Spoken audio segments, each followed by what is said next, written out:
Good evening. At this time, we're going to go ahead and start with the City Commission workshop for Monday, July 22nd, 2024. If I can please have the clerk call the roll.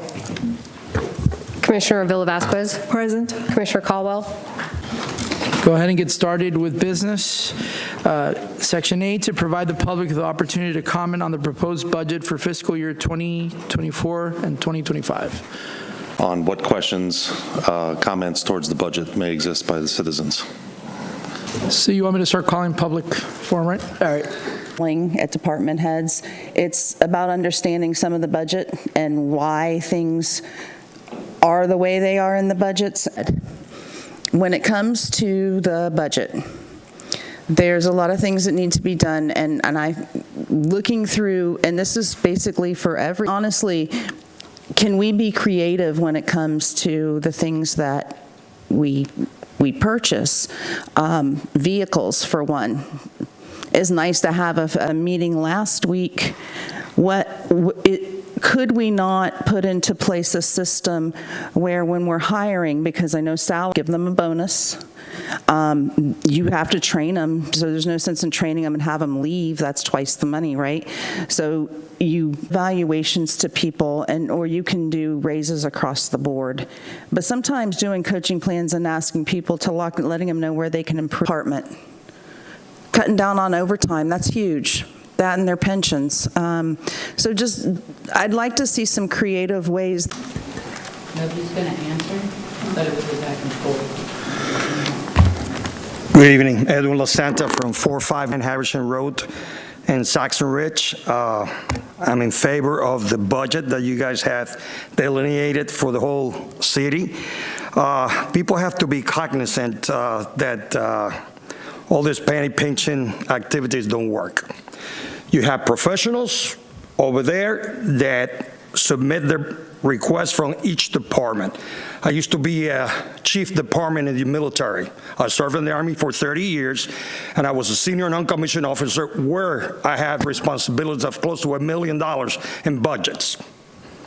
I had to submit that budget, they approve it, and we dealt with it, whichever it was. But professionals did the counting, the bean counting, whatever. I just submitted whatever I was asked. So you have your professional here, your professionals there that are submitting to you a budget that I feel that is fair. When I look at people who pay taxes in this city, it's unbelievable. They are bitching and complaining about paying an average of certain people $183 to Deltona, $330 for water and waste management, to $514 for the city of Deltona. Come on, guys. You're getting fire department, EMS, Parks and Recreation, personnel. Also, you have to include your reserve for a rainy day fund, which we need to ensure that we have enough funds available for the rainy days because they come. Equipment. If it's a brand new equipment, buy whatever is at the best cost. That's why you have bidding process to get the best deal, okay? Whatever is the budget, and it's I think it was 118 pages? 118 pages that I looked? That's a long-ass budget, okay? But I think it covers all the needs for the city.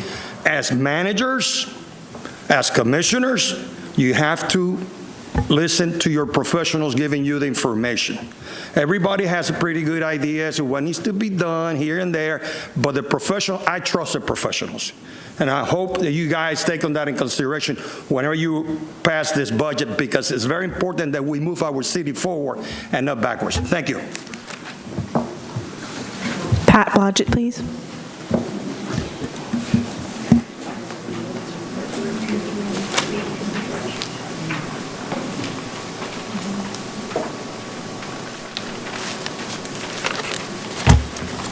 Is the mic on? If the light is green, the mic is on. Okay. My name is Pat Blodgett. I live in Deltona on Timberlake Avenue. So this budget is important to me. I live on retirement income, which is a lot of people in Deltona that do that. In going over the budget, I found a lot of ways that we can save money, not increase our taxes. I met with Dana today and got a lot of answers to my questions, and good job, Dana, thank you. Ms. Blodgett, I don't mean to interrupt you. Could you just please speak into the microphone? You Sure. can move the mic. Thank you. Okay, first off,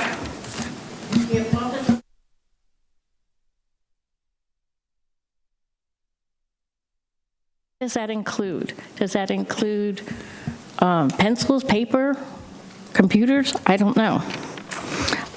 Employee appreciation, okay. Everybody does a good job, but $26,500. Office furniture, $48,500. Okay, what happened to the old stuff? Did we eat it? I mean, you know, really.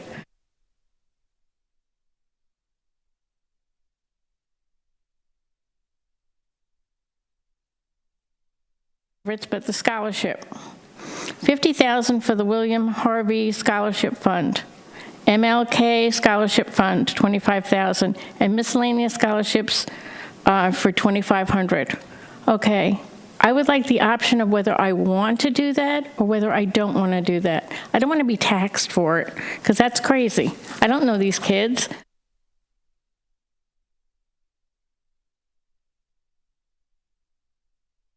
Raising money. Okay. Next one is the fire department wants a new complex for training. $500,000. We already have one in either Lake Osteen or Lake Helen. Okay. The fire department's getting a new truck this year. A new firehouse, sorry, $650,000. Maybe we can wait till next year for the training complex. The Parks and Rec department. We have a splash pad. I don't know where it is, but maintenance is $25,000, and it needs to be repaved $65,000. And we had 2 drone shows, $30,000 each. I didn't know about this. We need to tighten our belts. People are having problems putting food on the table and paying their bills. The city needs to go for needs, not wants.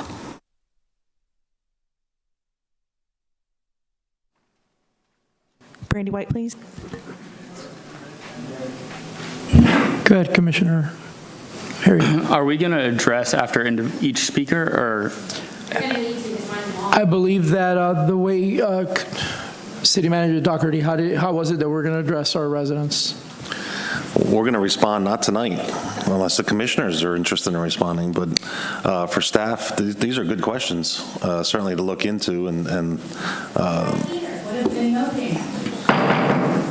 because you can answer one question, you can't answer the next one, and what are we hiding? I suggest that we take the time and put together proper answers for exactly the reasons I mentioned in the original email. So we'll have answers to these questions, but it's as the questions I heard earlier today, it's good for us to hear some of these, because we get into the weeds of what we do without seeing some of the big picture sometimes, and some of these questions are big picture questions.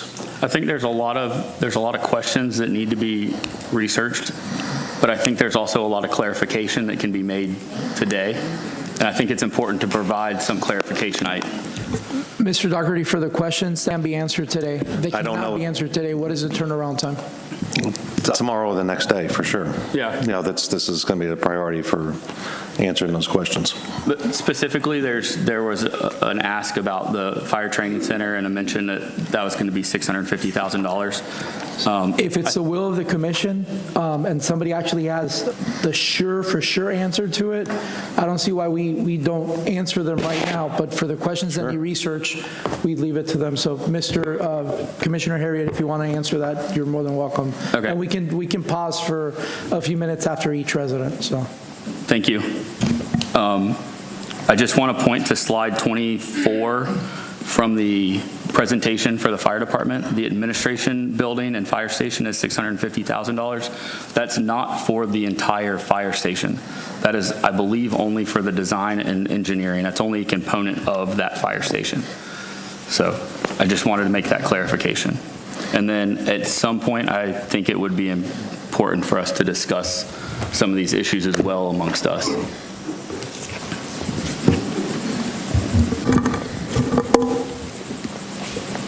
Go ahead, Ms. All right, so I want to start with tab 1, under the general fund proposed budget overview. There was a couple questions that came in, and also questions I had. Under the miscellaneous revenue, if you notice in 2022 and 2023, it was about 2.3 million. But for some reason this year in our budget, we dropped it down to only $860,000. Do we know why? Because you guys approved the budget. Do you know what page that's on? Do you have the book in Yeah, front of you? page 9 in this book, not the online item. It's in the overview.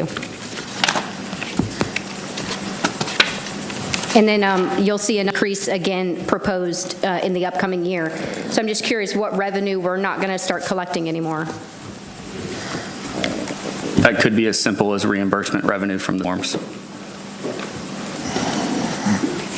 But I'll put that as a possibility right here, storms, okay. Next, we'll go with the transfers, 2022, 2023, $655K. But this year in our budget, we jumped it up to 5.5 million, and we're proposing next year to drop it to 1.6 million. So can we clarify what that increase in the 5.5 was for this current transfer year? So it should have already probably been transferred by now, because it was in the proposed budget for this year. Do we know what that almost $4 million increase was, $5 million increase? It was a transfer? Nobody? Okay. I think it's important that we get the specific question. Yeah. My inclination would be that that'd be the wastewater, or not wastewater, excuse me, the solid waste and stormwater transfers, that those funds required because the assessment fees were not appropriate. Then we don't expect that to happen again this year? That would be the plan. And then the last map would be allocations, 2022-23 at 670,000 and went up to over 200K. I didn't see really a big explanation on that one. I'm sure there is one, but if we could get that at some point. I think that's it for that page. I'm going to jump to the other book, the line item book. Go to tab 10. What department was that? I just have tab numbers. You guys didn't put the budget numbers on there except for all the way in the front, so I have to keep going back. Hold on. 10 is going to be general government and municipal complex. I noticed under 524402, we're paying for storage unit rentals. And then again in 620100, another 20K for storage on site. And then I know we have a $100,000 AC over at Veterans Memorial. Can we kind of go through what these storage units are for? Specifically the ones we're renting. Where are those located?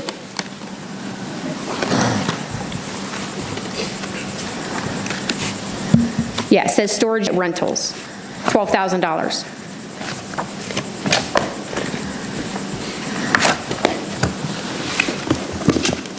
All right, if you just want to note that then.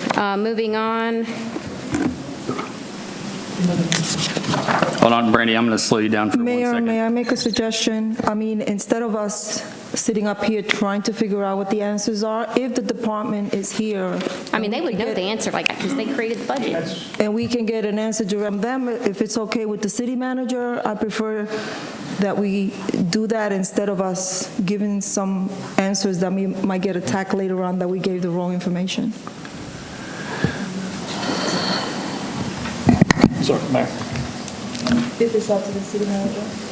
Sorry, I agree with I mean, you guys direct the Commissioner city Ritz. If there's manager. an easy, simple one. If the department head feels comfortable in answering the simple question, but I think some of the statements already made are Well, I guessing, agree. and we I don't want to agree, get but into she just- guessing by any means. I agree, but she just asked, where's a temporary? Yeah. That should be fairly simple to answer.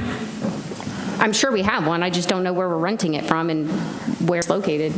Exactly. That should be a I mean, we're fairly spending simple. $12K a year. If it's here, This is also a request for next year's budget, right? I believe this is Is- it just rolls over, if I'm not mistaken, because I have a note here, 54402. Yeah, because in 2023, we only spent 4K, and it jumped this budget to 12K, and we're just kind of following what we did last year. And that's a lot of my questions, is we're just following what we did last year, and last year's is the budget we should actually be looking at, because that's where the problem lies. But I see that we're just kind of transferring over whatever we did last year, but the critical questions lie between why before and now is such these large, sometimes 15%, sometimes 15 times increases in some of these budget items.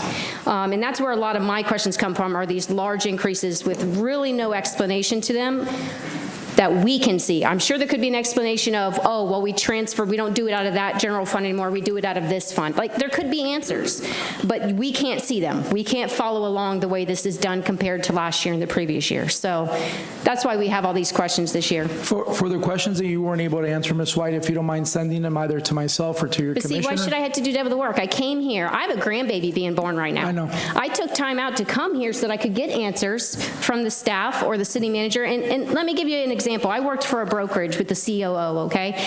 I did all their numbers and all their reporting. You know how many times I got called in by the CEO and said, explain that number? And I could explain it like that, backwards, forwards, upside down, because I created it. I know why that number's there. They know. They do the budget. He just got here. He's not going to know the answer.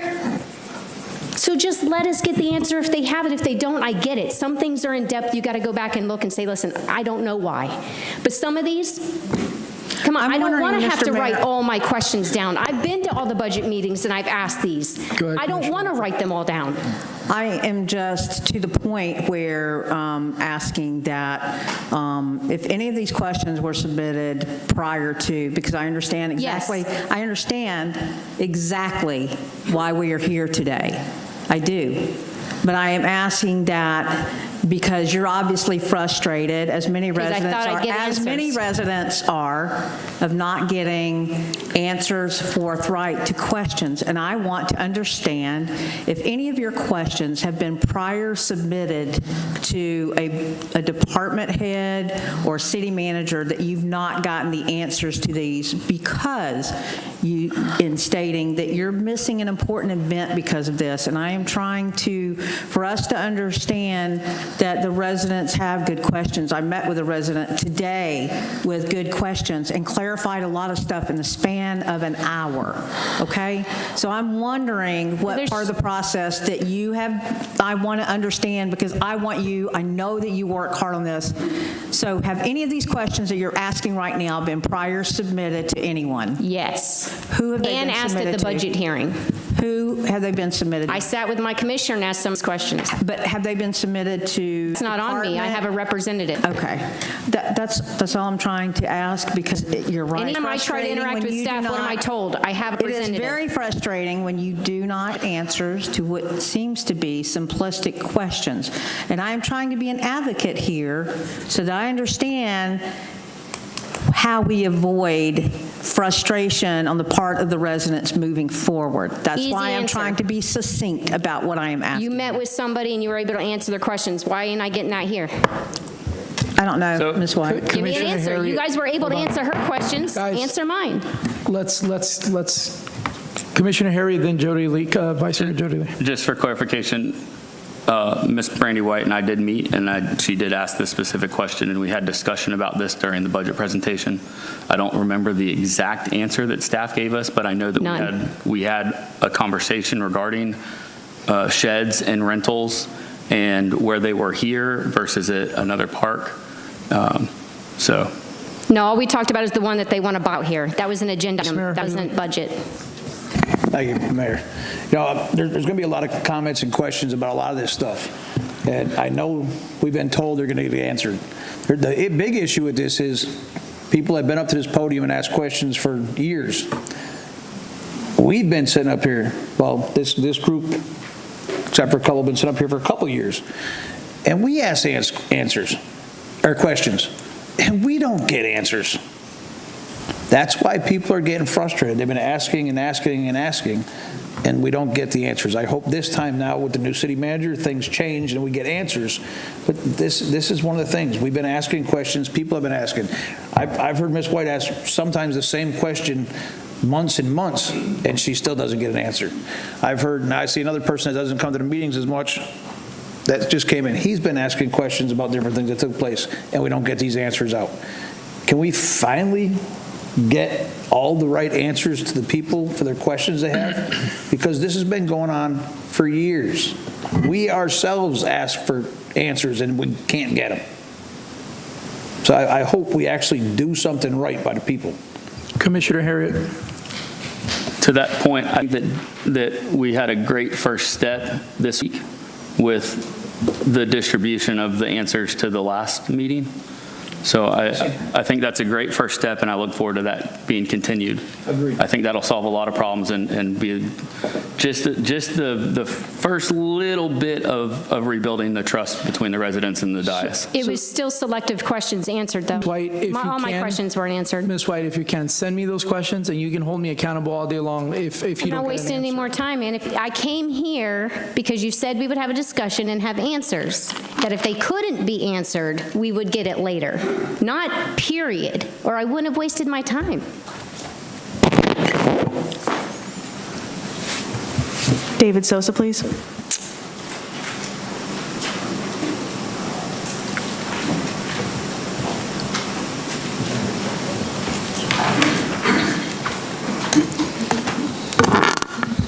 All right, Dave Sosa. Couple things, I just finally got a chance to look at the budget book this Sunday. I noticed there's no fund balances as far as stormwater fund, any type of fund balance at all, general fund balance, unencumbered fund balance, natural disaster balance.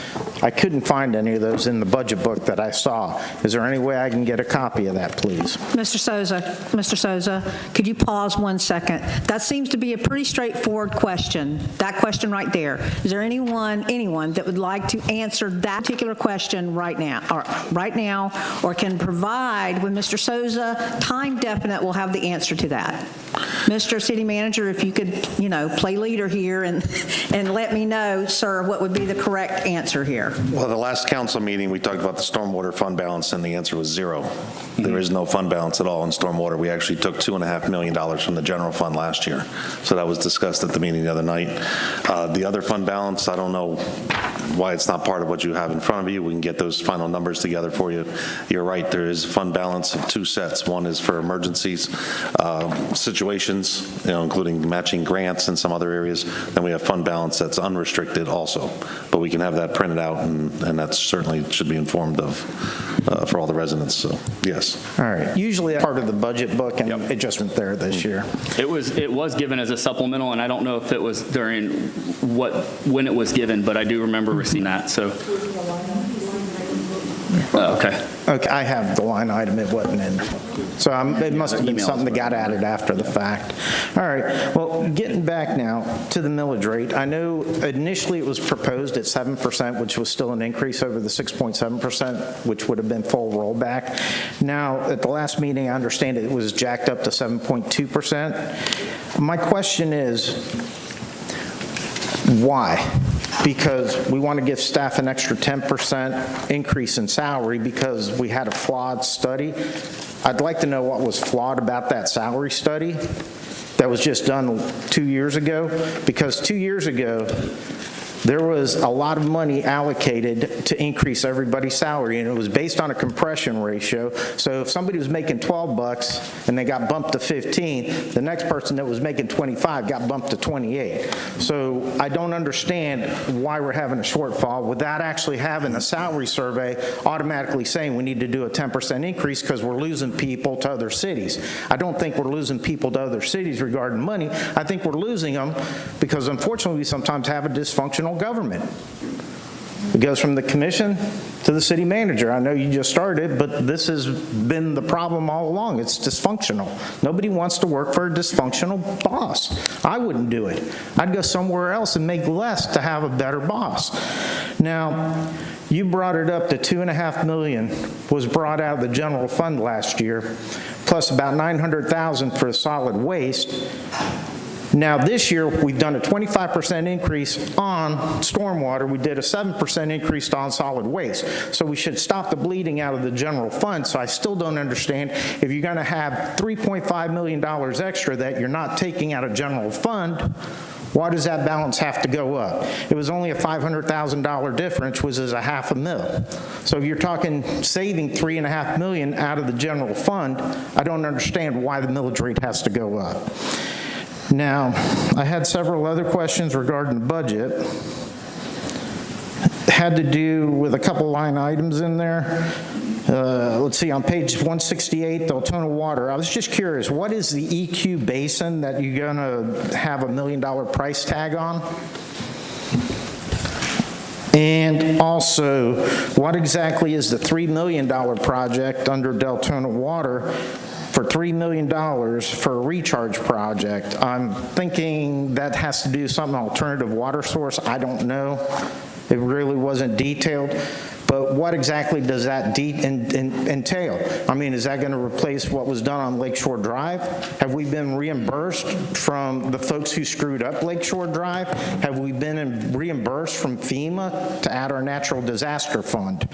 Now, it was also stated at the last meeting that we don't want to go to full rollback because we're expecting an economic downturn in the housing market. Therefore, you would actually bring in less revenue.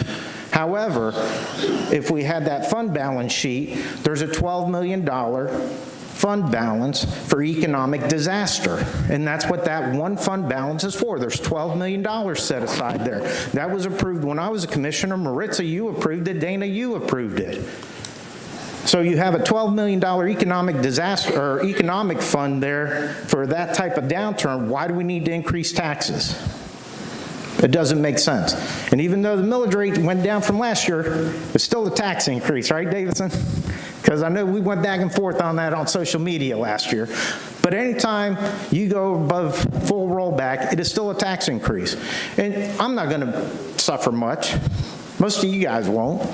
Who's going to suffer is a third of the population that rents because they don't see a break. I've been grandfathered in living in my house for 25 years now. So, you know, I've got Save My Home and I've got, you know, my homestead exemption. I'm not going to see a big tax increase.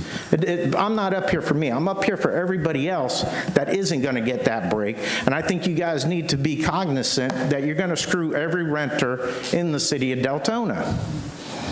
Now, Thank you, Mr. Sosa. I'll add the rest later.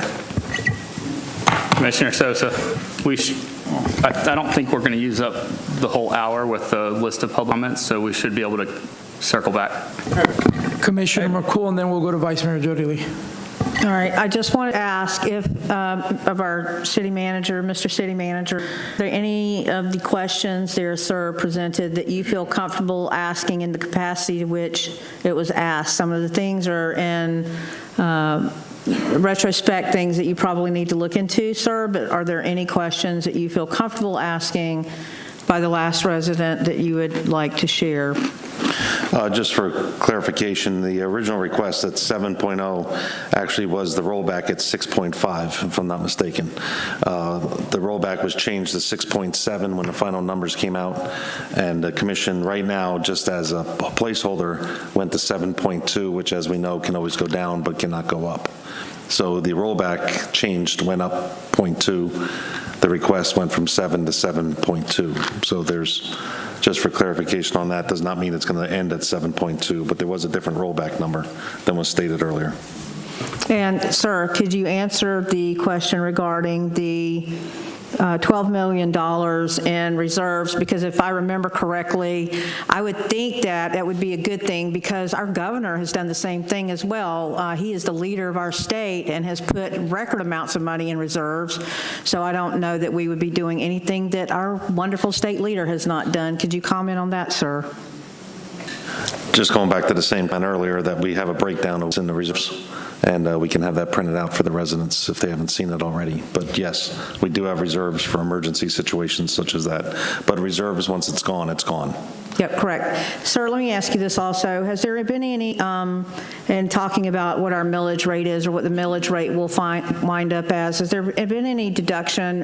What I mean, has there been any look into explaining what each point of the millage rate will go into? Like, you know, the county does with the millage rate, the educational component is this much of a millage, this is this, public safety is this. Have we done that as a city?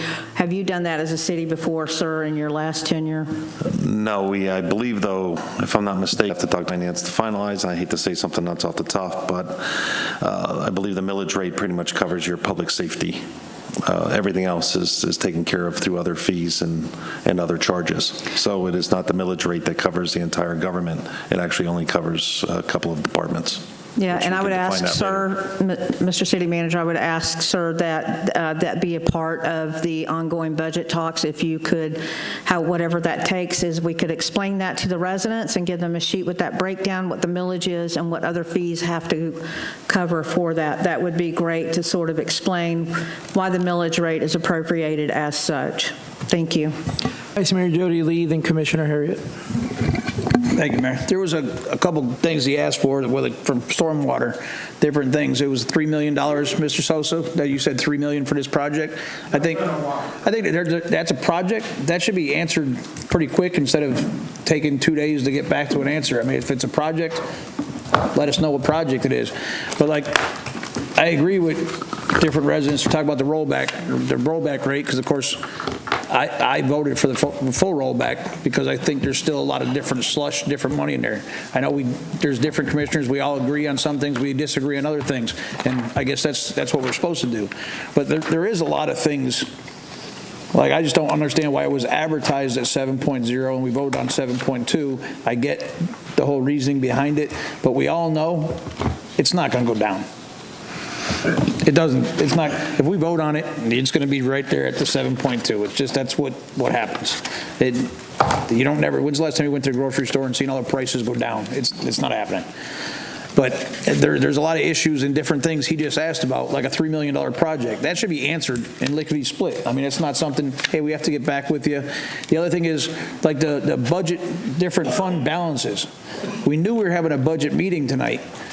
What we have in different bank accounts should be known right now. Sorry. But those are things that should be known right now. That's all. Commissioner Harriet. I'd like to ask the commission if they can expand on what the $12 million reserve for economic disaster was approved for. My understanding or thought about what that would entail is not just a downturn in the economy, but something more on the lines of a COVID that came in hot and heavy and took the city by storm. Not just a downturn in the economy. I don't think it would be judicious of us to dip into reserves to balance the budget like that.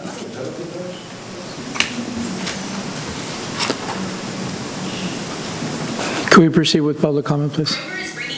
Virgil Ford, please.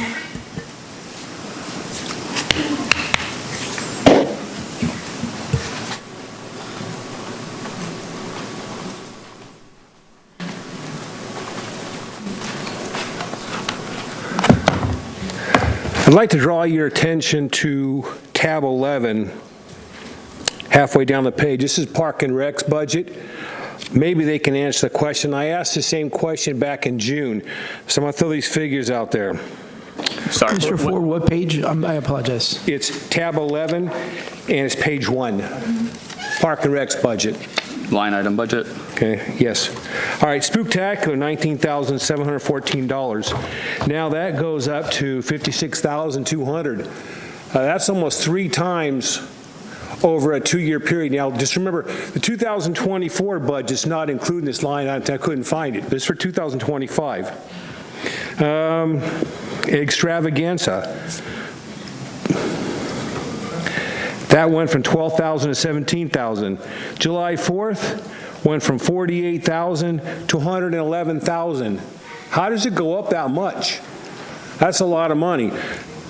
Then there's I think it's called Holiday Parade, from $34,000 to $98,000. Roughly, the rough math is about $170,000 just for those events in Parks and Rec.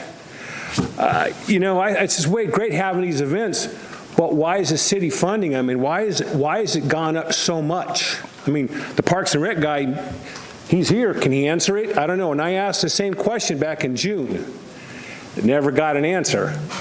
I realize that maybe $170,000 to you guys is not a whole lot of money, but that's just one part of one budget. And if you take all the city's budgets, and I keep using this word fluff, why?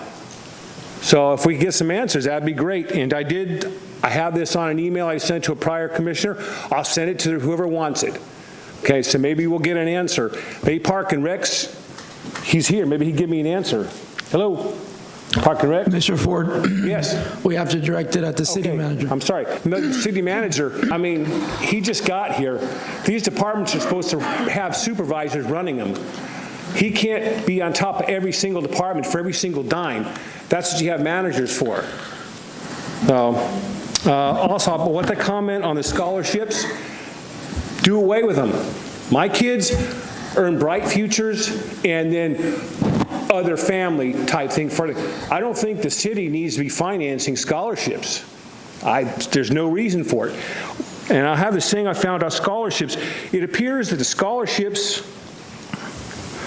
are based on creative writing and however you creatively write the application process for these scholarships. And I've seen it before. So if y'all can think about it, save everybody a lot of heartache, get rid of the scholarships altogether.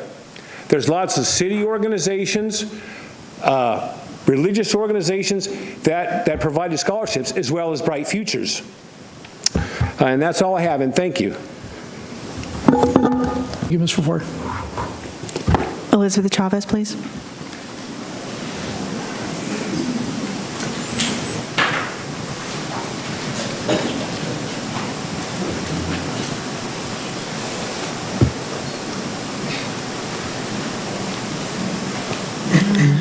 Elizabeth.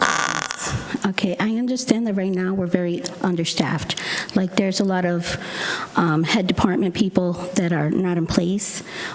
So it does seem to me, just to me personally, he has a lot of heads that he has to cover apart from being just city manager. And I know that he took on the job, but it's, I have to give him credit for even doing this tonight.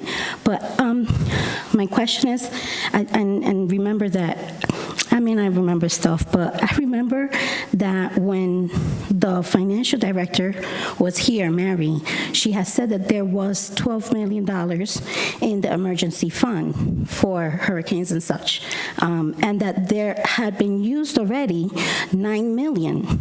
So I just want to ask is if we have right now $12 million, after she said that you used $9 million, where did we get the money for it to go back up to $12 million? When I was here hearing about the parade the first time, it was when Ramos was here. This has nothing to do with Ramos. I'm just saying that was the time frame I heard about the last parade they were going to do was only $11,000. I was a little taken back at that because whoever wanted to be a part of the parade in their truck or vehicle, and even I believe it was in this last parade, they had to adorn their own vehicle. So where's the $11,000 going? And if you're going to charge or do the parade this year, why don't then you use whatever storage places you have to keep the same stuff so you don't have to every year make new adornments that are going to cost $98,000. In 2015, when Chang was here, okay, she had highlights for the fiscal year. It started on October 1st and included $500,000 for road resurfacing. How has that gone? It was $500,000 for building sidewalks, 2015, 2016. Did we do those projects worth $500,000? There was also $250,000 payment towards the unfunded liability in the city's firefighters' pension fund. Another $365,000 was budgeted for landscaping city properties and development of green spaces along, along rights of way. Has that been done, and has it been done at the $365, or are we still trying to beautify and that has gone up? The city also budgeted at that time $50,000 for an economic development consultant, because I know that one of the things was we should get a financial developer, right? Well, we paid $50,000 for an economic development consultant to help identify targets and business recruitment. How did that go? We paid the person. What was the report? What was the result? What was the data? What was the service or survey that we got back from that? And what did we benefit from that? They also added 6 new positions in different areas. Deltona overall budget at that time was $130 million, down from $152 million, and they took out a low-interest state loan to build the new $25 million wastewater treatment plant, soon expected to complete. Has that been paid in full? How will we pay, or what is at this point being thought of to pay for the possible penalty of the $1 million that the IRS may or may not impose?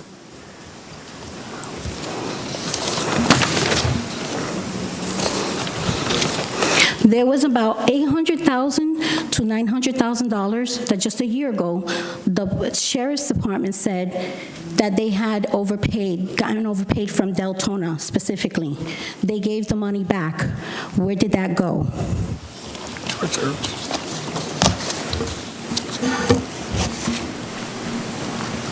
Albert Bryan, please. Commissioner Harriet, before we get to Mr. Bryan. Ma'am, Ms. Chavez, the list of projects that you read off of, the budgets that you read off of, what list was that? Actually, I got that from a newspaper article, the Daytona Beach newspaper article, News Journal, published on September 7 of 2015 by Mark Harper. And Deltona at that time proposed a 6.8% property tax hike then. And you said that was the News Journal? The Daytona Beach News Journal. And there's a last question. Thank you for calling me back up because I almost forgot. Can you guys give us a rundown from when it was 6.5 or the rollback rate, how it went increasing throughout the years in less than 10 years to I think it was a 7-something? And what was all the monies and funds that we received from that Thank you, go to? Ms. Chavez. Sorry, That's a perdón. great question, and we actually have the graph of it in our book. And if they could give it to the public. It doesn't go back to 2015, but it goes to FY 16, 17. FY 16 and 17, the millage rate was 7.95. In FY 17, 18, the millage rate was 7.85. In FY 18 and 19, 19, 20, 20, 21, and 21 and 22, the millage rate was 7.85 for all 5 of those years. Last year, the millage rate dropped to 7.65. And now we're proposing 7.2. So in those past years, what did all those funds go to? For what? FY 22, 23 was 7.65, 23, 24. This year is 7.35. That's what it is right now. Yeah, 7.3. We haven't raised the millage. No, the it's millage been rate has coming down. steadily gone down. But the taxes is still technically considered an increase. Well, the rate has been going down. The amount collected has been increasing just based off of property value increases. Go ahead, sir. I'm just a little confused, or got a little confused of what you were saying, because we haven't increased the millage rate since I've been here. So I'm just trying to figure out where you got those figures from. Yep, the last 8 years. It's budget presentation, tab 1, page 5.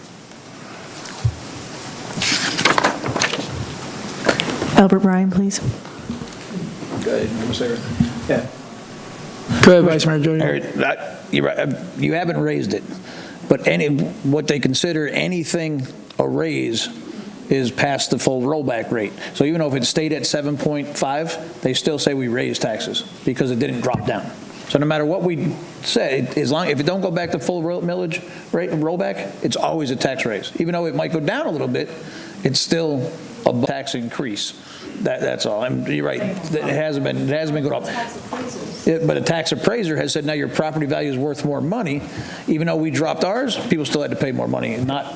It's from That their was based appraisal, on not ours. that was based on the value of your home. Correct. So people who bought new homes recently, of course, their taxes are much higher than those who have been here the longest. We have not raised the millage rate. Correct. Go ahead, Mr. Bryan.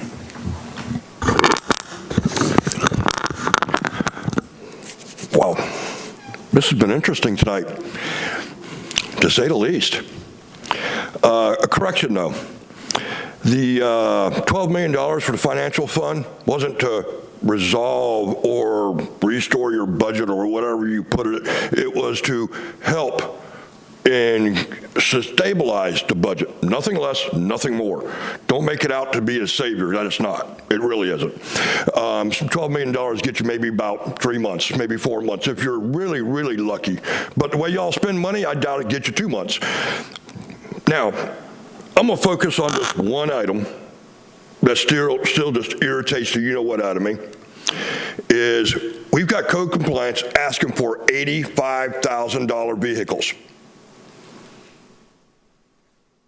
You know, our last manager asked for $85,000 vehicle. That was really interesting. And it's piggybacking off of an old sheriff's contract.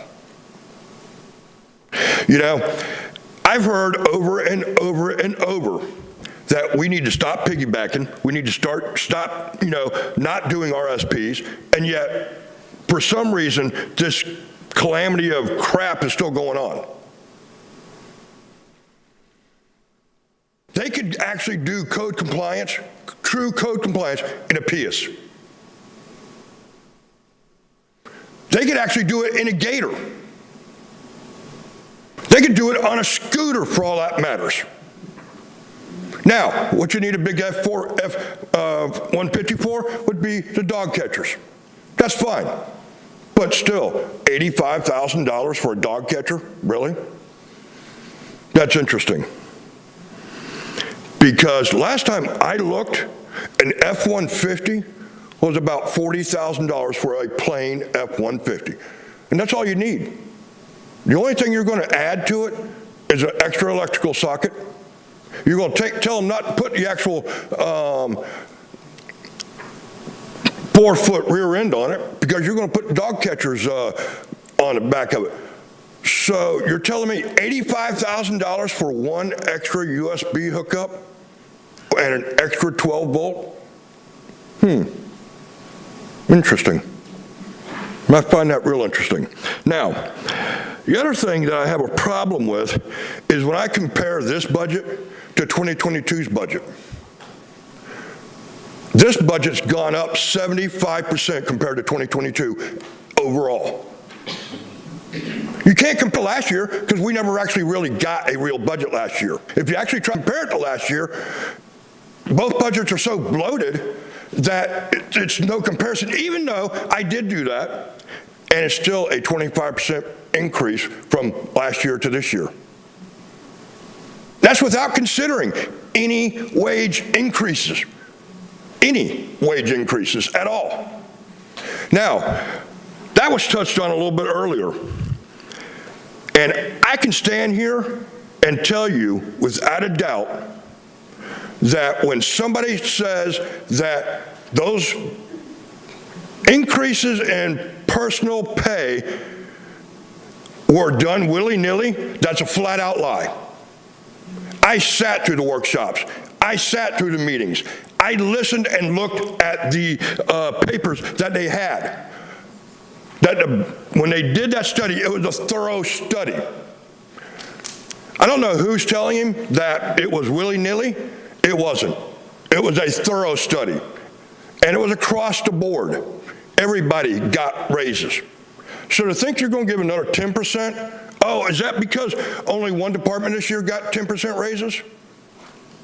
And we want to help everybody else out?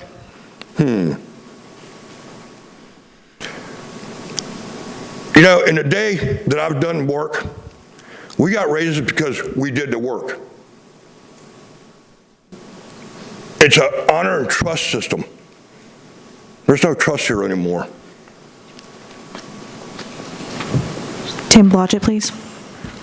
Well, Mr. Blodgett is coming up, Commissioner Harriet, and then Vice Mayor Jody Lee.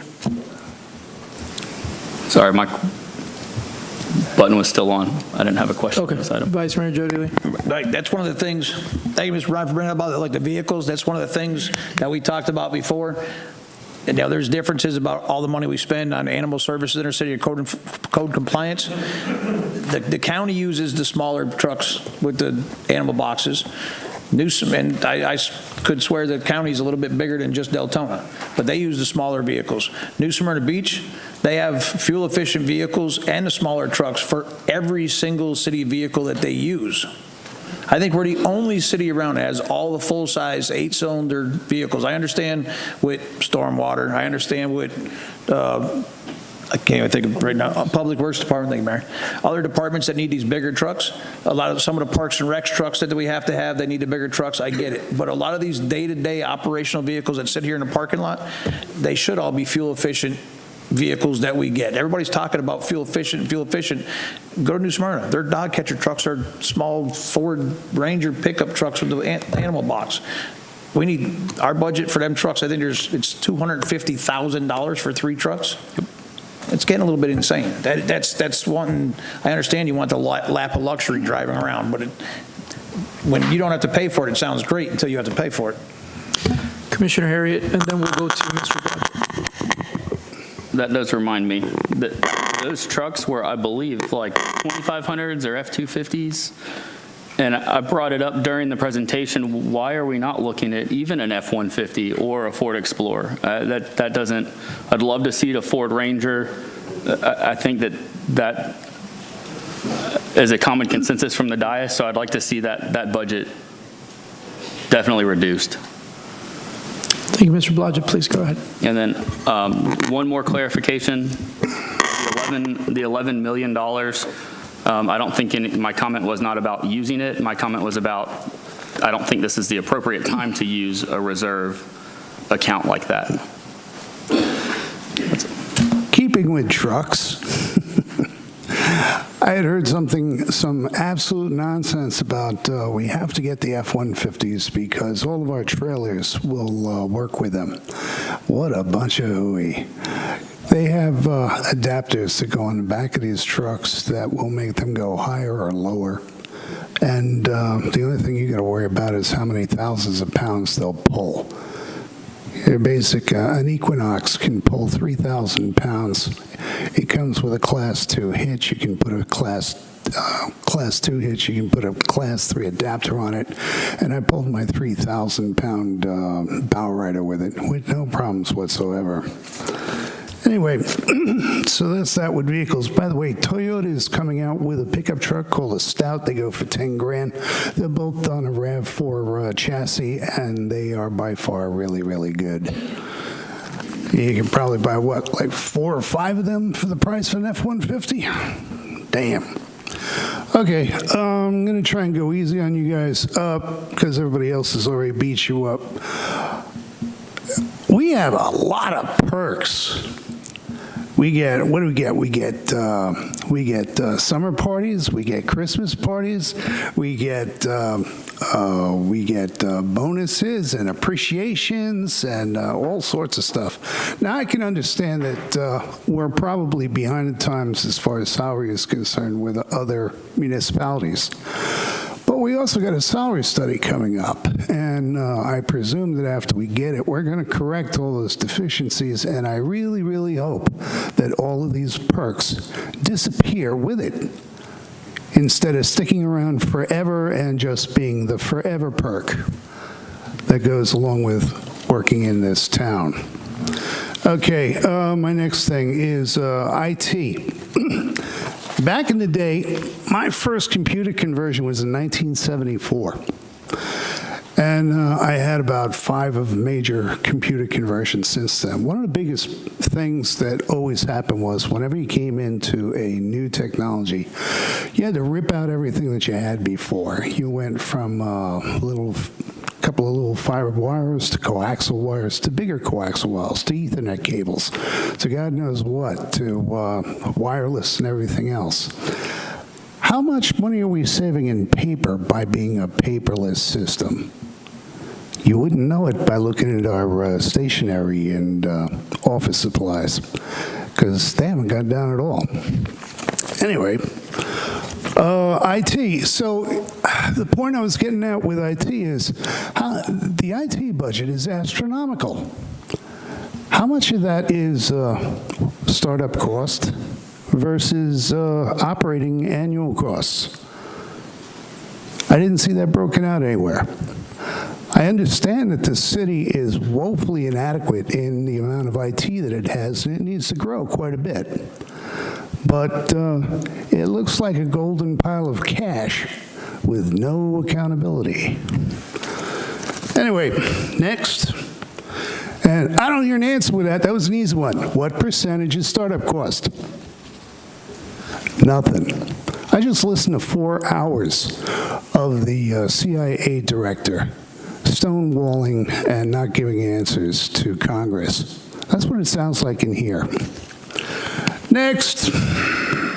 What do we got? No, I already covered the perks. And I already covered vehicles. That's it. I can't wait to hear from David Sosa.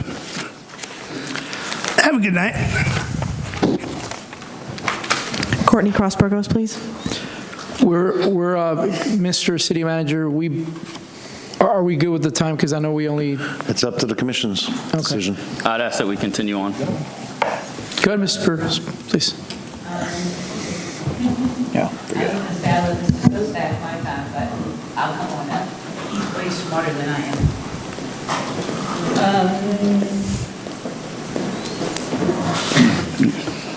Not a good day.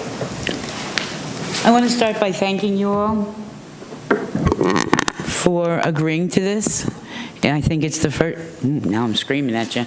I think it's the first step in building teamwork, and most of the residents, I can't speak for all, but most of the residents want that. We want to work with you all and come up with resolutions to our problems and feel like we're being heard. You notice, I mean, there's not a packed stadium, but it's more than most of you expected tonight, because we do care. And thank you for setting up the meeting. I know we haven't gotten off to the best start, but hopefully that changes. I have 2 fairly quick questions. Under the general fund on page 59, what changed or was completed this year with the additional $2,800 allotted to irrigation repairs? And why is it the exact same amount that it was this year, but the year before, 22-23, was only $200. So it went from $200 to $2,800 2 years in a row for irrigation repairs. I don't know if anybody knows the answer. Hi, Phyllis. And then the other question is on the back side of page 60, under operating supplies and other, why the large increase? It went from less than $10,000 in 2023 to $23,000 this year, and now back to $20,000. But what are we spending that money on? What are operating supplies? Could we have a little more clarification on that, maybe? Because that's kind of a lot of money, and it's kind of going up and down.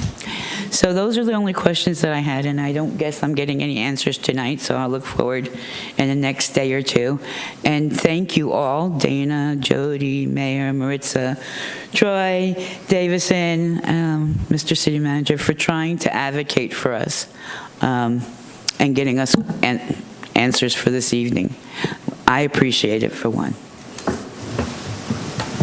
Vice Mayor Jody Lee, then Commissioner Harriet. Yeah, thank you for that. I'm sure you'll get your answers for that. Like Mr. Blodgett said a minute ago about different fluff and stuff, like, there is a lot of fluff, and I appreciate you saying it, there is. Because, I mean, if anybody hasn't seen it, there's a few $1,000s in our budget just for greeting cards. I'm sorry, I understand, but anybody that wants a greeting card bad enough can go to the dollar store and get a card. But we get a couple $1,000s we're making residents pay. I know it's something stupid, but we are making people, well, I mean, you can get a greeting card for $1. We got like $3,000 in here for greeting cards. The other thing is, some of the questions that were brought up before in this budget, has this budget numbers changed? Because I know, I hate to call you out, Mr. Chad, but not too long ago, he had, in his budget, it was billed for another 7 people in his department. That was in his budgeted for. And he's like, what are we gonna do, have a party? Did them numbers ever change in this book? Can anybody answer that question? City Manager. I'm not aware of 7 new people in the building department, is what you said? Yeah, before he was saying it was 7, there was something in the budget, he was 7 people short. Remember he made a comment about what am I gonna do with 7 more people, have a party? But I have to look into that. I'm Thank you. not I just sure want to know what if any of these things that we've brought up, all of us individually, about different issues, have they changed in this book? Are they still in there? Because I know we just discussed on waiting for, like, replacing the windows of the building, but they're still in here. So I'm just wondering. This is not this is not the final book by any means. I'm still meeting with the commissioners, as you know, individually to go through different discussions as we're having tonight, but we're doing it individually. This is not the final yet in front of you. We will get the updated final with all the stuff we took out.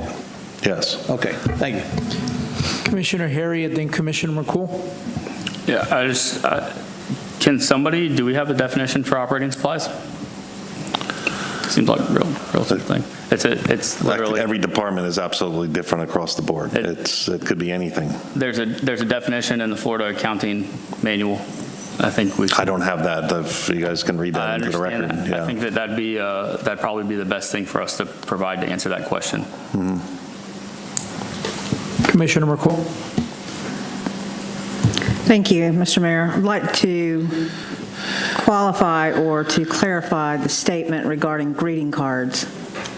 The city of Deltona is not buying $50 greeting cards. The city of Deltona, in lieu of flowers, is sending a sympathy card with a Publix food card for families of the bereaved. They're actually saving money because we used to send flowers, and flowers have gone up way expensive. And so now when we have a dignitary, a resident that someone writes in about, past commissioner or someone else, they send the card and a food card, $25 or $50 to that person. Flowers cost $100 to send a funeral arrangement. So while we might not be great at explaining, I'm pretty sure that when asked, we can explain what those are. So we're not sending $50 bereavement cards. Please just know that. If there's other things also in this budget that we talked about, the definition of office supply. Pretty sure it's not broken out into 3,000 things that it could be for office supplies. It's not just pen, paper clips, paper. It's whiteboards, specialized paper for printing maps, laminating maps, all within those budgets. So I would suggest that if it's not understood, because there are things that I don't understand, and I also ask the commissioner to dive as deep as you would like, but don't naturally assume that it's wasteful spending until you absolutely understand what goes in the parameters of what you're talking about. It saves a lot of confusion, a lot of finger pointing, and we need to be better about explaining those things. But when these are presented in a line item budget, there is no slot to put in paper for XYZ. So I am asking that those questions are asked. If you have questions, I think that anybody would be happy to sit down and answer those questions. Thank you. All right, we're going to go ahead. If there's residents that have other questions, so we can keep with the time constraint, we do have our lobbyists here. We're going to move to section B. Please email whoever your commissioner is or myself, and we will make sure that you get an answer to those questions. Mayor, I'd like to ask if we could let Mr. Sosa speak. We know that he has additional questions. We cut him off. I think that'd be the last resident. Mr. Sosa. Response for all, everybody to be able to see that.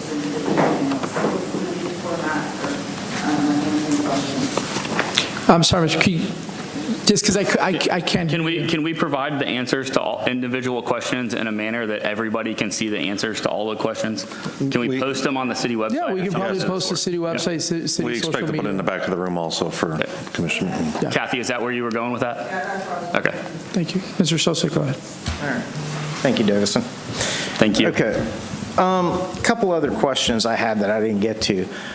Taxable values for this year versus taxable values for last year. We went on the initial millage rate of 7.0 based on what the forecasted taxable value was going to be. However, the city manager said as of July 1st is when the new one should have come out from the property appraiser, that those numbers were adjusted, and it was actually less than we had from last year. I'm finding it hard to believe taxable values went down. I myself will be going to the property appraiser's office and getting the actual numbers from last year versus this year. But I would also like to do a public records request for the data that the city manager is referring to so I can actually just analyze the two. Another thing, within the budget, I know in the past we've had each department state how many staff they had, how many openings there were. I don't know if that was in any of your workshop material, but I would, like to take a look at that and see how much staff has increased over, say, the last 5 years. Then also the center. That's my favorite because that is a money pit for the taxpayers. It has gone up to almost $1.726 million to cost for operating the center. I would like to know how much money did the center generate last year? Usually it generates between $250,000 and $300,000. That means the taxpayers are on the hook for the other $1.4 million. So can we get that number, how much revenue was actually generated and how much the taxpayers are actually going to pay? And also, I would also like to know what the commission is going to do, the city manager is going to do to get that revenue up. I know, it's going to be a hard task because when John Peters was there and I was a commissioner, I told him that place would never make payroll, which it never has. Payroll's about $500,000, probably between $400,000 and $500,000, depending where it's been adjusted to. And I'll just go ahead. I'd like to finish the rest of the meeting. I'll just ask the rest of my questions at a future date. Thank you, though. Thank you, Mr. Sosa. Thank you, We're Mayor. going to go ahead and go to discussion by the City Commission on the legislative priorities. And I know we have Ms. Georgia here. Go ahead, Mr. Dougherty. Yep, George, if you'd like to come out, just give a quick little overview of where we were, where we are, and consideration for the future. The request is basically a workshop for the commission to give us direction on what the goals are when it comes to some legislative requests. It's easy just for us to all just say, get whatever grant money we can get, but we want to make sure the commission's on the same page. If Georgia finds out that there's a request, 1, 2, or 3, which is it? Well, is it a rec center? Is it stormwater drainage? Is it, conservation land to purchase, kind of things like that. So we just want to discuss some goals of the commission. But Georgia, if you can give a quick little overview, appreciate it. Good evening, everyone. It's nice to be here. I'm Georgia McEwen. And I think I'll just start out very... Georgia, could you just lower the mic, please? Okay, I'm shorter than I thought. Start out very quickly with some of the history that Deltona's had as far as bringing appropriations in. The total since I have been representing the city since 2017 is over $8,267,000. Last year, we were successful in getting $4.5 million for a variety of projects. This year, we were able to get into the budget $375,000 for a fire station and another $1 million for the sanitary sewer collection system. Unfortunately, those projects were vetoed. We've had Eastern Water Reclamation expansion. We've had Deltona to Volusia sewage transfer, which we ended up repurposing that money and putting it into Elcom. So we have been doing some things in the budget to try to bring things back to the city. Having said that, there is a whole different mood in Tallahassee coming this next year. The governor seems to be very focused on having a grant-centric philosophy. And so we're hearing that the gaming compact money, which the Seminoles have given to the state, will be given to DEP, and there will be grant applications for that money, and the cities will need to, now this isn't in stone, this is what the governor's office said verbatim to me when I picked up the phone and talked to staff, that money, the gaming compact money, would be going to DEP. You would apply for that money with this year's water projects that were vetoed and anything that you had planned for next year. We've got to have more grants in the city because the whole city of Tallahassee and the whole legislature is focused on that. It's going to be ECHO grants, it's going to be DOT grants, it's going to be DEP grants, and I think that every year, there's different leadership and there's different priorities. This year, we have Senator Albritton, who is going to be president of the Senate, who will focus on a lot of agriculture. Perez is going to be our speaker. He is very, very concerned about children with disabilities. That's one of his focuses. He's also a big trial bar guy, and so he's looking at things in that area. And he is a minimalist in the fact that he doesn't think government should pay for a lot. So there's a little bit of a difference in philosophies there, and we'll have to see what happens. I think you're familiar, but I'm not trying to reiterate things you already know. But the process works like this. Beginning in the fall, you will discuss and figure out what kind of projects you want. When we were so flush with cash, the state, we were getting 6 or 7 projects. People were putting in for more and more. I think that has to be reduced to maybe 2 or 3 because they, and I can see Commissioner McCool looking at me, but I think that if you can get the grants, then you fill in with the other. That's just the way it's been working. Once the initial budget process during committee weeks, you formulate your budget request, you fill them out, you submit them. There has to be a 50% match. If not, you need to have a dire circumstance to prove that you can put some money in, you can have a grant, and that grant money can substitute. I'll go back to my notes. You have to be strategic in your budget sponsors. You have to work the appropriations committees where those projects are going. The best thing to do is consider an incremental approach to how you do the budget. South Daytona is a good example. They started out $200,000 one budget cycle, $300,000, $500,000. They were able to do their whole septic to sewer project in maybe 5 to 6 years. Were complemented by the legislative delegation for that type of approach. You have to be strategic in if you've got a shovel-ready project that's going into construction, then it would be good to ask for money for that project so that you can complete it rather than start with another project initially. So you have to think about what you're asking for. You have to think about the priorities. You have to think about your senators and your reps who are going to advocate for you on this, and you have to be seen and heard in Tallahassee. And that's a simplistic view of what we do. And I'll be happy to take questions. I've been doing this a long time. I think some of you know I started out in appropriations. I've been in Tallahassee since 1995. I walk the halls. Budget is not easy, and it is a lot more political than people think. It's not just this pure approach to money. So would you like me to take questions? Yes. We'll start with the city manager, and then if he has no questions, we'll go to Commissioner Harriet, then Commissioner McCool. No, it's up for the commissioners. I've talked to Georgia separately already. Commissioner Harriet, then Commissioner McCool. Ms. Georgia, I'd like to ask what part... Microphone. Thank you. What part does your firm take place in that process? One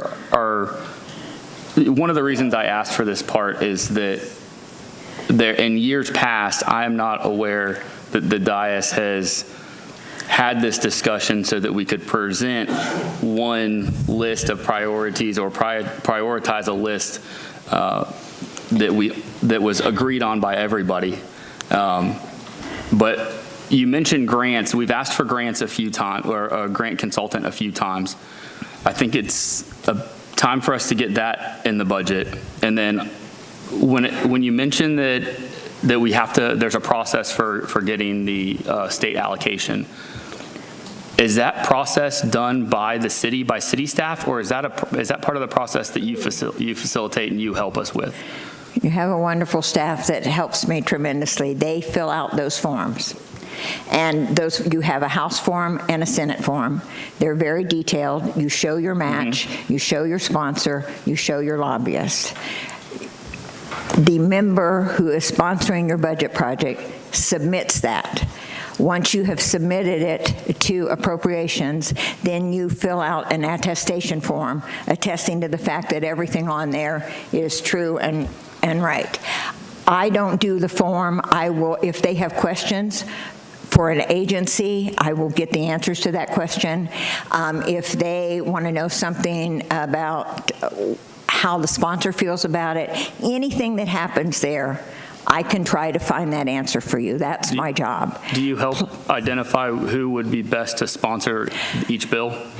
I do, and normally it is, and this is a political question again, but normally it is whoever represents Deltona. And sometimes there is, we want to go somewhere else. Sometimes that happens.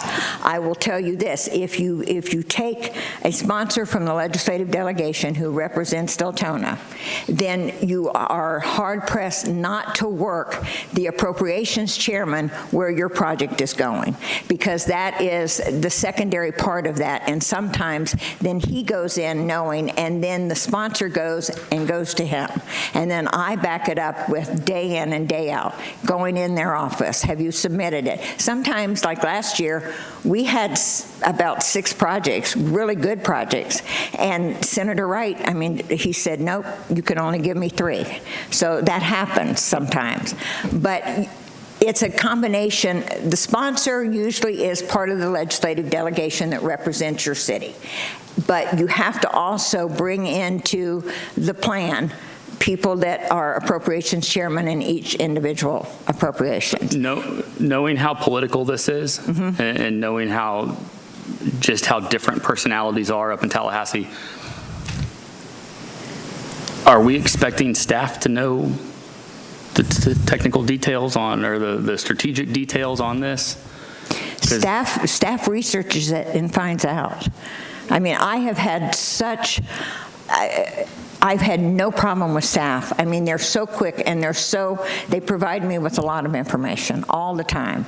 I will go back and say, hey, let's maybe word this a little different on some things. Not usually in Deltona, this is on other places, but the staff has been more than cooperative for me with doing those forms. You have a Senate form and you have a House form. And sometimes you need to write those forms, and I've noticed that staff is good like that in selling your project, and it's almost like writing a grant. In the items that they give you a paragraph, you're selling it with those words. And then it's my job to go in and sell it more. And then people from the city of Deltona, members of the commission or other people can come to Tallahassee, can pick up the phone. Your input means a lot. One of the things that we've done since we've had the mayor is we go to the Office of Policy and Budget, which is already in the governor. We are trying to get ahead of the veto process. So once we have those member projects filed, we go to the Office of Policy and Budget, and they said when Deltona came in, it was the first time that it had ever been done before. And we go through those projects, and this was last year when we got $4 million. And we go and show them every detail, why we need it, and any question that they can ask. That helps in the governor's office. The governor gets the budget. The budget goes into cyberspace after it's passed, and then they decide when to give him the budget. What's happening, though, is his staff is vetting that budget way before he even receives it. And then they make a recommendation to the governor. Governors in the past have given the lobbyist or the legislative member a kind of a heads up, hey, I'm going to veto this. This is planned, and gives us a little time to try to sell the other way. This governor does not do that, so. I'd like to make sure that the commission is more aware of this process, more updated on this process, where we are throughout it. I think that it's important for those specific reasons with how political it is, that we have more involvement in that, so that it's not just the mayor up in Tallahassee, but we can all advocate for the city's projects. The League of Cities has a day, and whenever anybody wants to come up, I can plan a whole schedule for them and go in, and you can meet your sponsors and you can meet the appropriations chairman. Whatever the city feels they need to do, I'm more than willing to do it. I've been up there a long time, and I'll be happy to help in any way possible on that. I worked in appropriations, so the budget is kind of my thing, but it is also one of the most frustrating things you can do, because pardon my, it's a crapshoot sometimes. I mean, you put it out there and you got the best project in the world and you don't know. Sometimes it'll drop off in conference. It'll be a Sunday night. They're going to bump it to the next level, and you're seeing it on a line, and you open up the next round and there it's gone. So you have to be on your toes. I run the hall. I'll give you an example.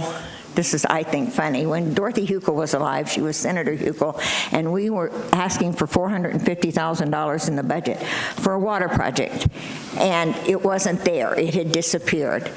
She was very ill with cancer and wasn't up there. I called her. She was a personal friend. I said, could you just go to the Senate president and tell him it's your birthday and say you would like a water project for Deltona for your birthday? And she did that, and we got the water project. Yep. So sometimes it's as, simple as just working it hard and never letting up.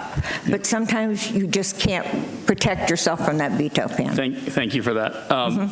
One of the other things that was mentioned was the fact that we have to budget 50% of the match. The legislative process starts in the fall. We're starting our budget that takes place October 1. What projects are we budgeting match for? We don't know. Can we start talking about them? We already have it next year. So we want to just continue to put forward the same projects that got vetoed the year before? Well, we're going to have to change how we do it, as she was saying.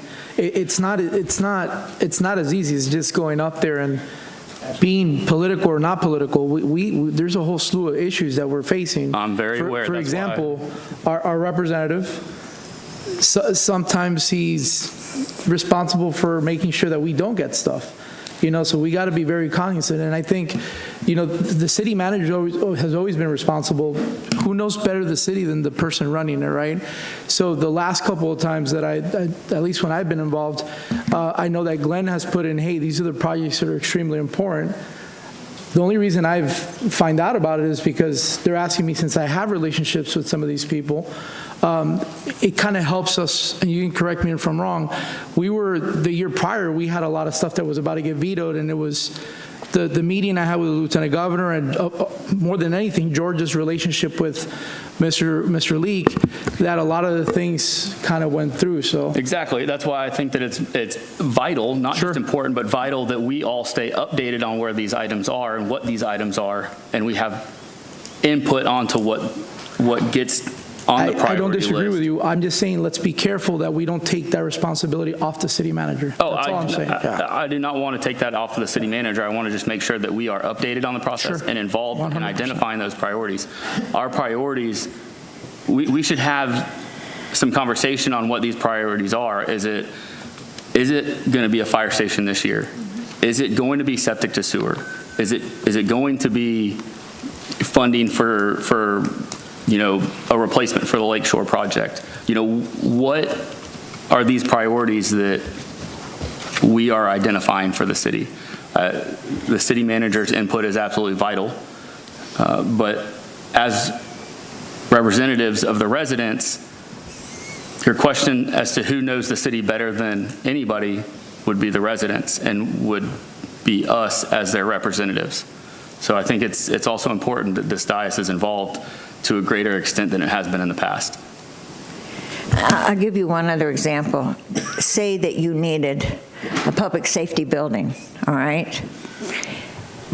Semantics also plays a part in the budget. So rather than say, we need a public safety building, we need a public safety building that's also going to act as a hurricane shelter. Exactly. And those kinds of things will sell. So again, I go back to writing that budget request and then communicating what that says is key in getting that money. And politics does, play a part. So, but you know that, so. Commissioner McCool? Thank you, Georgia, for always working tirelessly on projects. And we have residents in the audience, and I'm going to tell you with 100% certainty that it is 100% political. We can be as project ready as possible, but I will tell you that last year it was said or intimated and written in emails that we didn't get a project because I dissed the governor on my podcast. Baloney. But here's the thing, it's all politics. And it's about, I'm sorry to say right now, how close your lips are in proximity to the governor's hind end. And I say this because I want you to go back and I want you to look where the money went. Brevard County got good money. Lake County got good money. It is political. We had good projects that went. We had our mayor that spent time in Tallahassee up with his friends in Tallahassee, and we got vetoed. And the grant funding is BS because you pay into that tax money and they're going to grant you right down the river. And I'm just being honest with you. Until you start writing your state legislation, it's not going to change either. So we had good projects before. We had $1.4 million vetoed from the governor's budget. It's not that we don't have good projects. We had good projects when the former city manager was here and when the one before that was here. So, you write to the people that bend the governor's ear, but don't be caught up in the fantasy that you get what you need because you need it. You don't. You're right. It's 100% political. It's not partly political. It's 100% political. If you're not of the right party, if your residents don't act right, or if you aren't swoon-worthy, then you don't get projects. And I'm pretty sure that's why our lobbyists said now 3 or 4 times that it's, partly political. But it is all political. So I encourage you to write your representative, your state rep right now, that is if he's still in office in November. I strongly encourage you to write other state representatives. I encourage you to understand who your legislators are as far as what committees they sit on. That's political too, favoritism. Yeah, nobody is sat in appropriate or any committee based on anything but popularity, so please know that's the truth. But you have to still know who these people are, and you need to be involved in the process. The commission just can't do that. It has to be, I know that we have money set aside. We talked about this. I sit on TPO, and I understand the road projects that need to be done here. We have severe road projects. We have Howland Boulevard that is failing. It's at an E right now. Next is at an F. I know that we have money set aside, but getting with the city manager and getting shovel-ready projects, we have several water projects that need to be addressed. So don't get caught up in the fantasy that because we need it, we'll get it.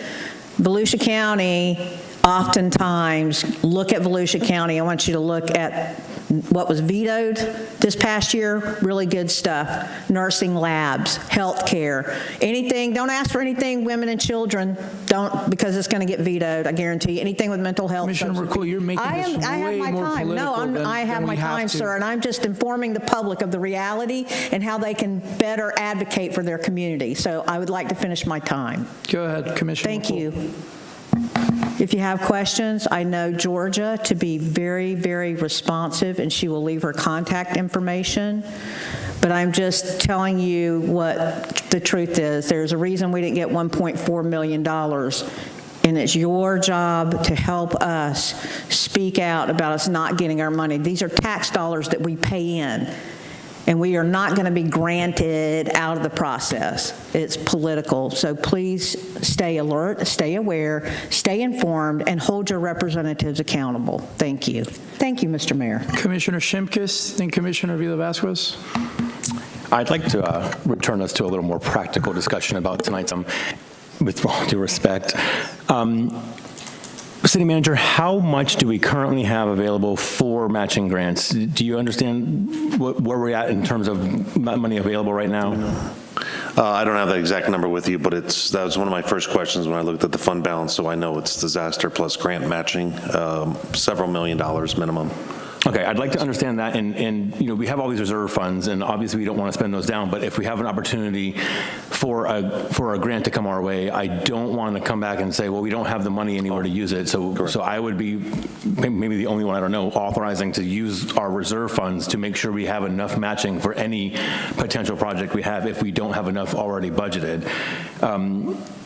Georgia, given your experience and your history up in Tallahassee and understanding what happened in the past that got us these last couple vetoes, do you have a sense now of what types of projects would be most likely to be approved? And before you answer, just so you know where my thoughts are, there's a lot of things that we need to do in the city, and if public safety buildings like Firehouse aren't going to get it, and water projects because they're too environmental aren't going to get it, whatever that's about, what about land purchasing so that we can take better control of our development patterns by purchasing land back? Relate that to agriculture with the Senate President being an ag person. Okay. And kind of demonstrate that this is an ag project, you have a much better chance because he's going to like ag projects. Okay. Now, having said that, you need to know that the appropriations chairman, unless it changes and they're telling me that this for sure, is a former fireman. So you may be able to get that kind of fire safety into the budget because he is a fireman.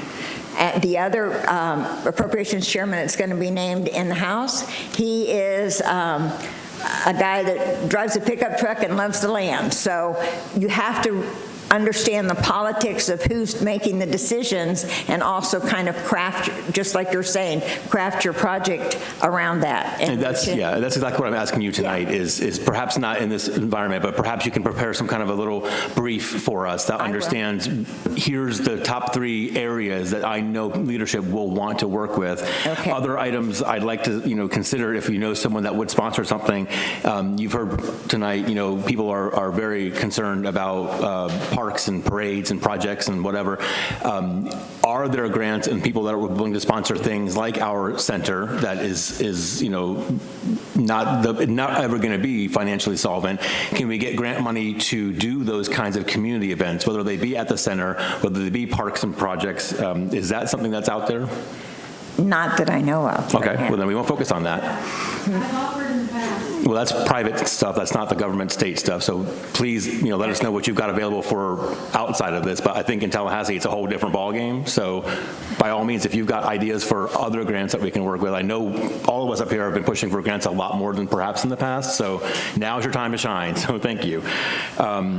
What about domestic violence and social services? Is that the head of anyone? Social services? Domestic violence specifically? Or? A lot of times, I got modular buildings for a medical building for Phoenix House, which is a substance abuse center over, and they're my client, and they have some land very remote. And when COVID hit, they couldn't fill their residential treatment beds because they didn't have anywhere to put their sick patients. And so I was able to get $900,000 for that. So oftentimes, if you make a good case, you can do that. Do you think that's going to continue to be the case in the next coming year?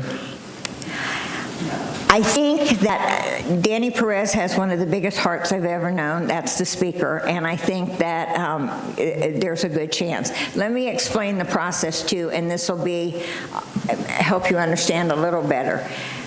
Once the elections are over, the presiding officers will make their committee chair appointments. It depends on who they appoint where in appropriations, so you know what kind of project where they're leaning and what kind of projects they like. So once that happens in November, we're going to have a better idea of what we need to submit. Okay, so that was going to be my final question for you was, can you give us an idea of what this timeline looks like? Understanding elections in November, at what point do you need from us a list of potential projects? Okay, and I brought this from Lobby Tools for each one of you, and It's the legislative timeline. Okay. And they usually put a deadline. They haven't done that far yet. The organizational session, when the presiding officers take office, is in November 19th. Committee weeks are January through February. Those projects need to be ready in January or the latest February. Okay, so I'm sure our staff probably already have those because they've been doing 3 years, and that's great. Session starts on March 4th. Okay, so then I would just like to, understand with our city manager, after the elections that we imminently move on these opportunities with hopefully your guidance soon after with, these people got appointed to this and this is where their minds are, so focus on these things. I want that, if you could provide that to us as a body. Be happy to. That'd be great. I will send each of you, because of Sunshine, blind copy with all this, and I'll do this on the schedule too, so you don't have hard paper. All right, thank you very much. I'll do that when I get home. Commissioner Vila-Vasquez.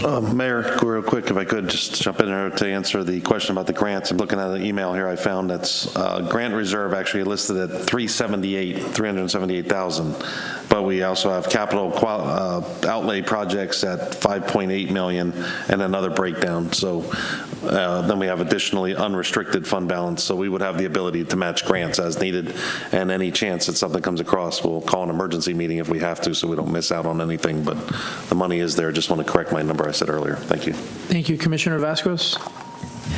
Thank you, Mayor. It's a shame to hear that our projects are based on what they up in Tallahassee like instead of what we need here in our city. It's really blew my mind to hear this. And that is not a cold, hard rule, all right? It's just It's not, but we have to say the right words to gain their, oh, you know what? I like that project. Yeah, let's do it. Instead of, you guys really need it, so we're going to help you do it. That's what I'm aiming at. And my example of the medical building, that wasn't on anybody's list. You just go in and you make your case, and, No, I understand, Georgia. I tend to be very determined individual. I don't like to lose, so I try. I know that Commissioner Davison, they have League of Cities. They also have Volusia Day that you can attend, and you don't have to wait for any permission to make an appointment with your Representative Barnaby. Good luck if you can get in, and Senator Wright, and speak about your ideas for the city of Deltona. We've been lucky with Senator Wright, I can tell you that. And I can also tell you that staff does a great job writing grants, because who better than staff knows what the projects are and what is needed to successfully complete that project. And I can tell you that Phyllis and Glenn have done excellent grant writing, and hopefully we'll have some good news coming our way. The other thing I want to say is, I hate to bring this up, but I hear people complaining about the center. I don't think anybody who complains about the center has ever even been to an event at the center. The center is booked every single night, every single day. They came up here, they made a presentation. Are we still, where we need to get to be above water? Absolutely. But we're getting there. We're not down here. We're somewhere up there holding our water up. So if anybody here has never been to an event at the center, maybe you should go and see how packed it gets when we have an event. The beautiful weddings and everything else that's being held in that center, how people from other cities come and say, wow, what a beautiful place you people in Deltona have. I just had to put that out there because, the center gets so much bad publicity. Georgia, thank you for coming out here and giving your input. I know I've known you for 6 years, and you always do the best you can to bring us up. I know last year we had an event for parks, but we had to turn it down because it would have been a waste of our time to put in the 50,000 that we had to put in, and if we did, and the project didn't go through, we would have lost the money. That's another thing we have to think about, right? If we put the half that we have to, we might lose that money, and the project might not still be completed. So yeah, we can think about what we want, but we still have to go with the city manager and then bring it up here and get it approved by everyone else. Thank you, Mayor. Commissioner Harriet? So to that point, though, the idea that we can talk to our state representatives and state legislators individually about the projects that we each individually think are important is what I'm trying to get away from. That doesn't help the city as a whole. I think it's important that we speak with a unified voice. The dais can agree on the project priorities. We can get updates on what are submitted. And that way, instead of having 7 people that are speaking about 19 different projects, we have 7 people all speaking with our representatives about the same 3, 4, 5, 6 projects. I think that carries a lot more weight at Tallahassee than it does all having. Point of clarification, when has that been done? Because even, I know you guys, some, not everybody, like to think that I go on these crazy tangents, but even when I've gone with Georgia, and Mayor, she can attest, let me finish, attest to this, we were given a list. Yeah. And they have to, I mean, we've been through procreations over there, and that's not an easy task. This isn't about an individual trip or anything. I just want to make sure that we get that corrected, that when I've gone at least to advocate for us to get money, it's based on specifically what our city manager has dictated to us what we need. Yeah. And to your point, and Georgia can touch up on this, it's not only what projects they feel like we should get, it has to impact them on a regional basis. I'll give you a good example. The fire station, correct? When we went up there, they completely caught me off guard. Well, why should the state representative from this district vote to approve that? Well, simple, because we're actually sending out our EMTs to different parts of Volusia County, so it does affect us in a regional matter. So those are all the things that we have to take in account. Infrastructure, why should these different state representatives pay for us to get septic to sewer, what have you, or why should they help us with our wastewater treatment plant? Well, because it could affect other neighboring cities that, that it might affect them in a negative way or not. So it's just a lot more than just quote unquote politics. It's obviously based on what the professionals think we need. And then after that, based on her, her experience, and we go from there. I mean, that's literally it. But I don't think if anybody ever did that in the past, that would be doing the city a big disservice, and I don't think we should be doing that. It's quite literally all based off of politics. It's the relationships we have with state legislators. And this is not an attack on anybody by any means whatsoever. Please don't take it that way. It's an opportunity for us to get on the same page so that we're having these discussions early. We're having them now, identifying these needs and identifying the projects that are going to address the needs. We know that stormwater and flooding is a major need. We don't have the Teresa Basin study done yet. We know that we also need to go out and do a stormwater master plan. So maybe that is something that we can discuss and work with the city manager. Maybe that's something we'll pursue through a state allocation. The veto of the fire building, the fire station administrative building, is not unique to Deltona. I know that there were fire projects vetoed across the entire state with the idea that there was going to be a grant process set up specifically for fire projects. So it's just, I want to highlight the fact that this is an extremely political process, unfortunately. I'd like to make sure that we're insulating staff from the politics, because that's not something that staff needs to be focusing on. We have an outside lobbyist to help identify the best relationships, who can best assist us up in Tallahassee, and then that we're speaking as a unified voice on behalf of those projects. And then aside from that, Georgia, thank you very much for your presentation and your time tonight.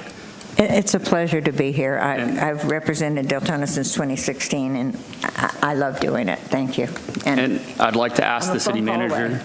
thank you, and I'd like to ask the city manager that as these deadlines approach, we can get these workshops and updates scheduled so that we're not waiting, for the last minute, that we're being proactive so that we can have the best chance that we can to bring in outside funding. This is quite literally something that we have talked about for the last, at least since Troy and I were appointed at the beginning of March into February, of bringing outside funding into the city of Deltona, so even more so. So, Georgia, we still have a city manager commissioner on the board, so if you can please come back up.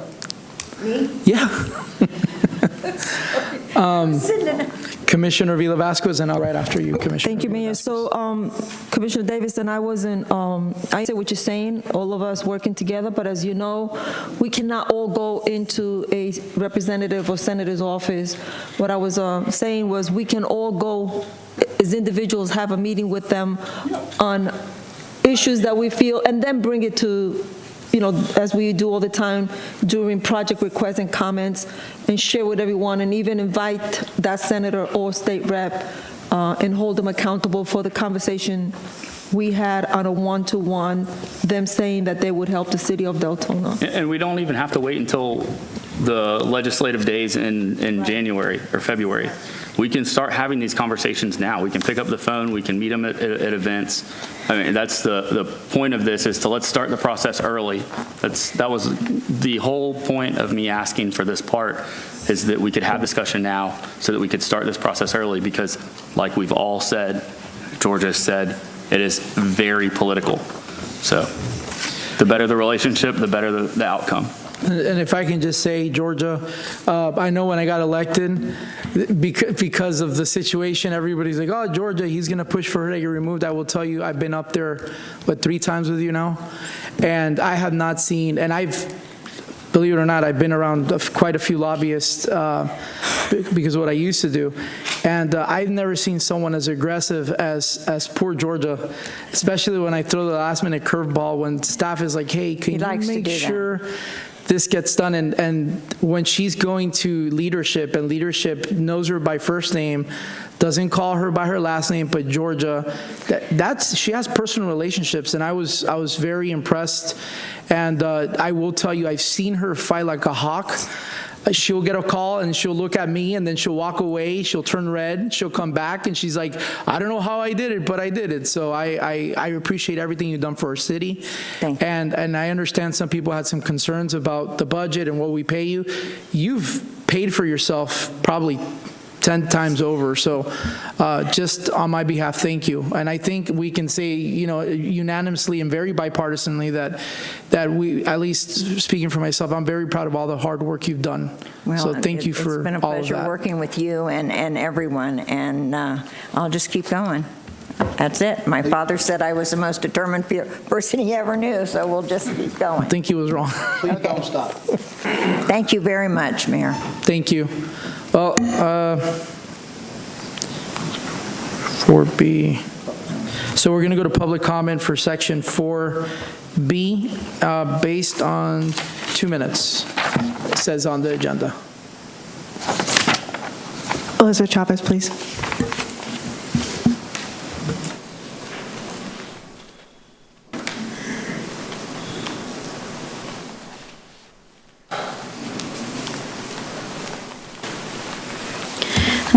This are just some questions that for Georgia.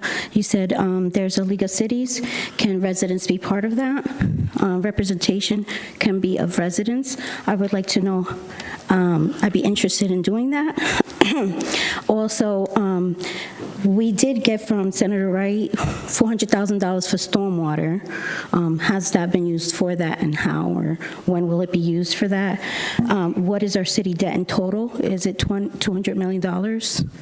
the center, they don't make Ms. enough. Chavez, I don't mean to interrupt you. It has to be specifically about, The lobbyist.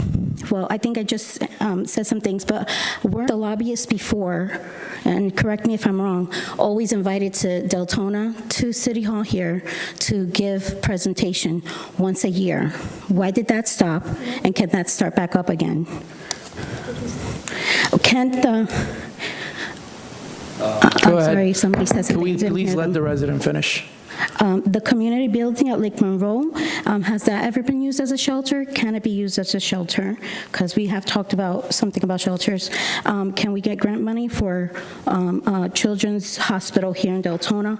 Why would it be vetoed? I hear projects were vetoed, and I thought that she did say, and I don't know, I just need clarification, that it wasn't our legislation, it was Deltona that vetoed the project. And I do believe it could be possible, it just could be possible, that if it's political, and then we go out bashing the governor, that we would get vetoed for something. City Manager, you have any more comments? No, I'm good, Meeting's thank you. adjourned. Real quick, Mayor, since there's still people out here, it is very